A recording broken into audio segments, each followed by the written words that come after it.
একটা মুসলিম সাম্রাজ্য দীর্ঘ ৮০০ বছর বীরদর্পে শাসন করার পরও কিভাবে ইতিহাসের পাতা থেকে হারিয়ে গেল? কেনই বা মুসলমানরা নিজ দেশ থেকেই নির্বাসিত হলো? শতাব্দীর পর শতাব্দী শাসন করার পরও কেন সেখানে আজ মুসলিমদের অস্তিত্ব নেই? বন্ধুরা, আজ আমরা আলোচনা করব ইসলামী দুনিয়া থেকে হারিয়ে যাওয়া দেশ আল আন্দালুসিয়া সম্পর্কে। তো চলুন শুরু করা যাক। প্রায় ২০০০ বছর আগে রোমান সাম্রাজ্য প্রতিষ্ঠিত হয়েছিল। সে সময় সুবিশাল এই সাম্রাজ্য শাসন করা ছিল অত্যন্ত দুরূহ ব্যাপার। শাসন কার্যের সুবিধার্থে সুবিশাল এই সাম্রাজ্যকে দুই ভাগে ভাগ করা হয়। একটি ভাগের নাম দেওয়া হয় বাইজেন্টাইন রোমান এম্পায়ার, আরেকটি ভাগের নাম দেওয়া হয় আইবেরিয়ান রোমান এম্পায়ার।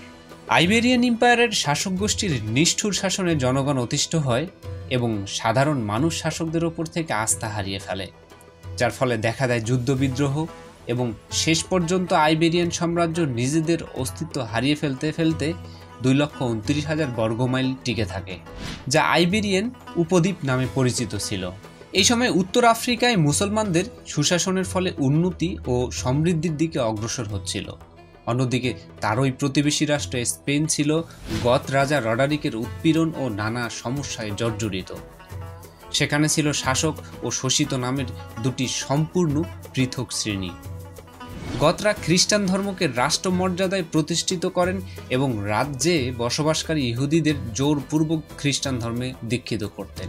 রাজা এই মর্মে আদেশ জারি করতেন যে হয় তাদের খ্রিস্টান হতে হবে, নতুবা দেশ ত্যাগ করতে হবে। এর মধ্যে একটি গ্রহণ করতে অস্বীকৃতি জানালে তাদের মৃত্যুদণ্ড দেয়া হবে। ৬১২ সাল থেকে ৬২০ সালের মধ্যে ৯০,০০০ ইহুদিকে জোরপূর্বক খ্রিস্টান ধর্মে দীক্ষিত করা হয়। রাজা রডারিক তার পূর্ববর্তী রাজা উইটজানের পুত্র অসিলাকে সিংহাসন থেকে বঞ্চিত করে নিজে রাষ্ট্র ক্ষমতা দখল করেন। আর রাজা উইটিজারের জামাতা ছিলেন কাউন্ট জুলিয়ান, যিনি ছিলেন সিউটা ও আলজিসিরাসের গভর্নর। এমনিতেই রাজা রডারিক এবং কাউন্ট জুলিয়ানের সম্পর্ক খুব মধুর ছিল না, কারণ রাজা উইটিজার ছিলেন জুলিয়ানের আপন শ্বশুর। সমসাময়িক সময়ের নিয়ম ছিল গভর্নরদের সন্তানদের রাজধানীতে রাখতে হতো, যাতে গভর্নররা সহজে বিদ্রোহ করতে না পারে।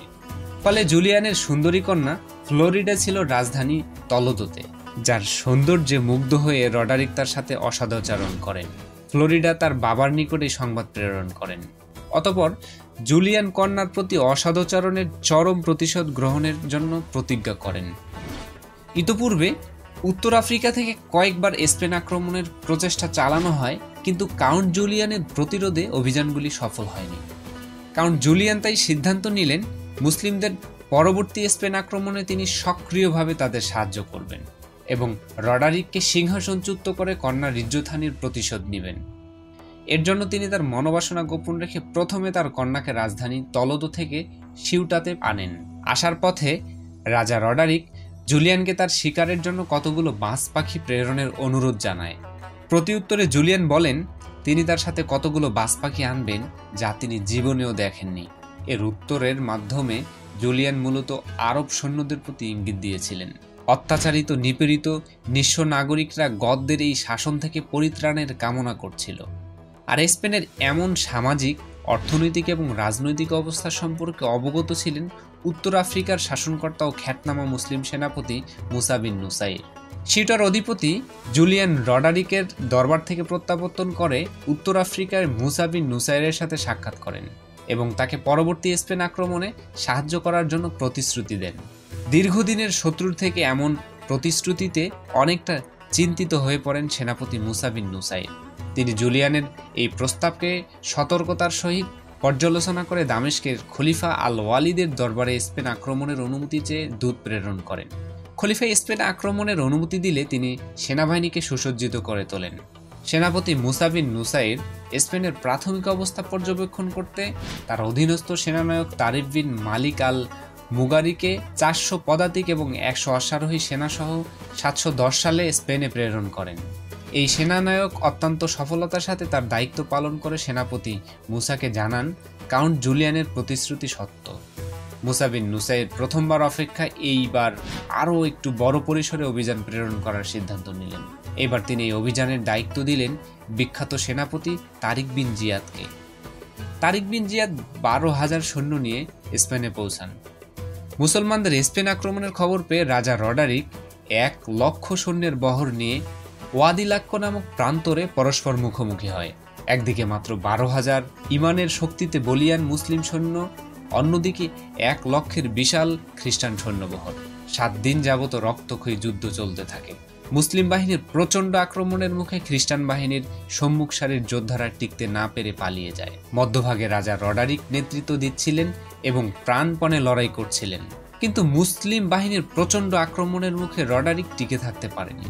রাজা রডারিক পিছু হটেন এবং যুদ্ধক্ষেত্র থেকে পালিয়ে যাওয়ার সময় নদীতে ডুবে মৃত্যুবরণ করেন। মুসলিম বীর সেনাপতি তারিক বিন জিয়াদের নৈপুণ্য ও সৈন্যদের অসীম সাহসিকতার কাছে 1 লক্ষের বিশাল সৈন্যবহর টিকতে পারেনি, আর এর মাধ্যমে স্পেন তথা গোটা ইউরোপে এক গৌরবোজ্জ্বল অধ্যায়ের সৃষ্টি হয় মুসলমানদের জন্য। যে বিস্তীর্ণ ভূভাগ মুসলমানদের দখলে আসে, সেখানে গড়ে ওঠে ইউরোপের জ্ঞান বিজ্ঞান, শিক্ষা, সংস্কৃতি এবং সভ্যতা ও ঐতিহ্যের মানমন্দির। খ্রিস্টান অধ্যুষিত ইউরোপ মুসলিমদের সংস্পর্শে এসে ঘোর অন্ধকার ও কুসংস্কার থেকে নিজেদের টেনে তোলে। হিন্দুকুশ থেকে পেরিনিস, চীনের মহাপ্রাচীর থেকে আটলান্টিকের তীরভূমি পর্যন্ত বিশাল উমাইয়া সাম্রাজ্যের বিস্তৃত সীমানা দামেস্কের খলিফাগণের শাসনাধীন ছিল। এই বিরাট সাম্রাজ্য সুশাসনে রাখার জন্য দরকার ছিল দক্ষ, বিচক্ষণ, ন্যায়পরায়ণ ও দূরদৃষ্টি সম্পন্ন খলিফা। কিন্তু খলিফা হিসামের পর এমন যোগ্যতা সম্পন্ন খলিফা খেলাফতে আসেননি, যার ফলশ্রুতিতে 750 সালে 90 বছরের উমাইয়া খেলাফতকে ধ্বংস করে আবুল আব্বাস আস-সাফা আব্বাসীয় খেলাফত প্রতিষ্ঠা করেন। আবুল আব্বাস আস-সাফা আব্বাসীয় খেলাফতের শাসন ক্ষমতাকে সুসংহত করতে এবং বিগত সময়ের উমাইয়া শাসকদের কর্মকাণ্ডের কারণে উমাইয়া বংশ উচ্ছেদের এক নিষ্ঠুর আদেশ জারি করেন। শহর, নগর, পল্লী, বস্তি এলাকা নির্বিশেষে সকল জায়গা থেকে উমাইয়া বংশীয়দের খুঁজে বের করে হত্যা করা হয়। এই নির্মমতার হাত থেকে যে কয়েকজন আত্মগোপন করে রক্ষা পায়, তাদের মধ্যে আব্দুর রহমান আর দাখিলের নাম ইতিহাসে উল্লেখযোগ্য। আব্দুর রহমান আর দাখিল আব্বাসীয়দের হাত থেকে পালিয়ে স্পেনে যান এবং 750 সালে সেখানে স্পেনের ক্ষমতা দখল করে উমাইয়া বংশের অস্তিত্ব টিকিয়ে রাখেন, যা টিকে থাকে 1031 সাল পর্যন্ত। মুসলিমদের সাথে খ্রিস্টানদের যুদ্ধের একটি বড় প্রকল্প ছিল রিকনকুয়েস্টা। রিকনকুয়েস্টা ছিল ইবেরীয় উপদ্বীপে মুসলিম শাসনের বিরুদ্ধে খ্রিস্টান রাজ্যগুলোর দীর্ঘমেয়াদী সামরিক ও রাজনৈতিক প্রচার অভিযান। এটি শুরু হয় 718 খ্রিস্টাব্দে এবং প্রায় 780 বছর ধরে চলে। এই যুদ্ধের মূল লক্ষ্য ছিল মুসলিমদের হাত থেকে উপদ্বীপের অঞ্চলগুলো পুনরুদ্ধার করা এবং খ্রিস্টান শাসন প্রতিষ্ঠা করা। 718 সালে কোভাদঙ্গা যুদ্ধে খ্রিস্টানদের বিজয়ের মাধ্যমে শুরু হয়েছিল রিকনকুয়েস্টা। 1031 সালে স্পেনে উমাইয়া বংশের পতনের পর একক কেন্দ্রীয় শাসন দুর্বল হয়ে যায় এবং ছোট ছোট আমিরাত ও রাজ্যে বিভক্ত হয়ে পড়ে। এই দুর্বলতার সুযোগ নিয়ে খ্রিস্টান রাজ্যগুলো সামরিক ও রাজনৈতিকভাবে শক্তিশালী হয়ে ওঠে। সাথে সাথে রিকনকুয়েস্টার অভিযানও জোরদার করা হয়।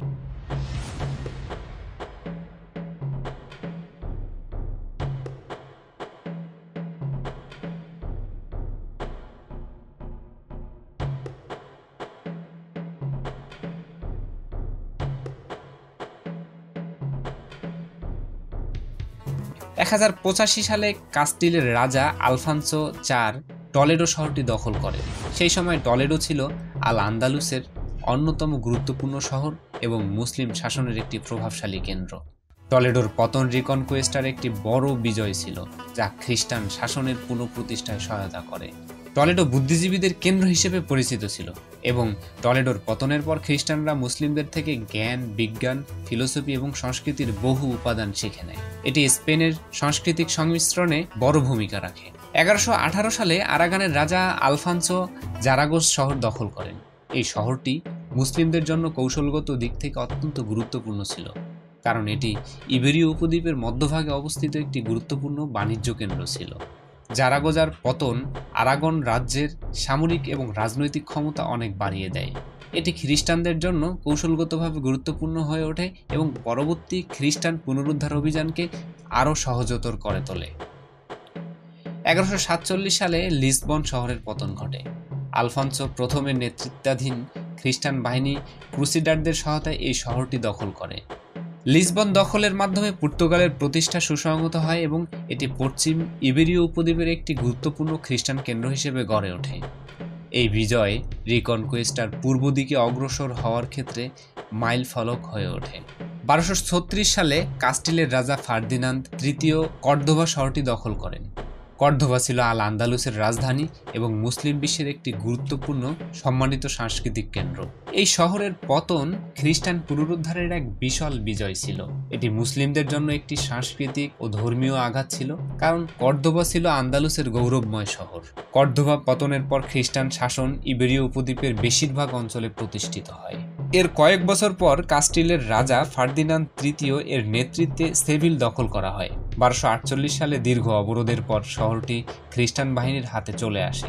সেভিলের পতনের মাধ্যমে ইবেরীয় উপদ্বীপে মুসলিম শাসনের আরেকটি গুরুত্বপূর্ণ কেন্দ্র ধ্বংস হয়। সেভিল শহরটি রিকনকুইস্তার পরে খ্রিস্টানদের জন্য প্রধান রাজনৈতিক ও বাণিজ্যিক কেন্দ্র হিসেবে পরিচিত লাভ করে।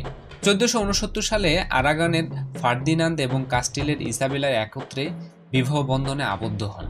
এর ফলে দুই বড় খ্রিস্টান রাজ্য একীভূত হয়, যা স্পেনের পুনরুদ্ধার প্রক্রিয়াকে ত্বরান্বিত করে তোলে।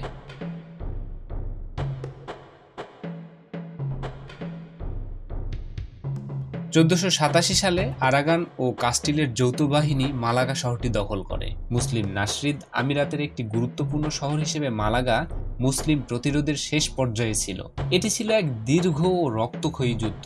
মালাগার পতন গ্রানাডা আমিরাতের বাকি অঞ্চলগুলোকে দুর্বল করে দেয় এবং খ্রিস্টান বাহিনীর জন্য এটি একটি বিশাল বিজয় হিসেবে চিহ্নিত হয়। গ্রানাডা ইবেরীয় উপদ্বীপে ছিল মুসলিমদের শেষ শক্ত ঘাঁটি, যার পতন হয় 1492 সালে। আরাগানের ফার্দিনান্দ এবং কাস্টিলের ইসাবেলা যৌথভাবে গ্রানাডাকে দীর্ঘ অবরোধের মাধ্যমে দখল করেন। গ্রানাডার আমির বোয়াবদিল আত্মসমর্পণ করেন, আর এর মাধ্যমেই স্পেনে মুসলিম শাসনের অবসান ঘটে। গ্রানাডার পতনের পর মুসলিমদেরকে কিছু সময়ের জন্য ধর্মীয় স্বাধীনতা দেয়া হয়েছিল, তবে তা দীর্ঘস্থায়ী হয়নি। রানী ইসাবেলা এবং রাজা ফার্দিনান্দ পরে ইনকুইজিশন শুরু করেন, যার মাধ্যমে মুসলমানদের খ্রিস্ট ধর্মে ধর্মান্তরিত করার জন্য চাপ দেয়া হয়। যারা খ্রিস্ট ধর্ম গ্রহণ করতে অস্বীকার করত তাদের দেশ ত্যাগে বাধ্য করা হতো এবং অনেক নির্যাতন করা হতো। ইনকুইজিশন ছিল ক্যাথলিক চার্চের একটি প্রতিষ্ঠান, যা মূলত ধর্মীয় বিশ্বাসের বিশুদ্ধতা বজায় রাখার উদ্দেশ্যে প্রতিষ্ঠিত হয়েছিল। এটি ক্যাথলিক চার্চ এবং স্পেনের রাজা রানীর তত্ত্বাবধানে পরিচালিত হতো।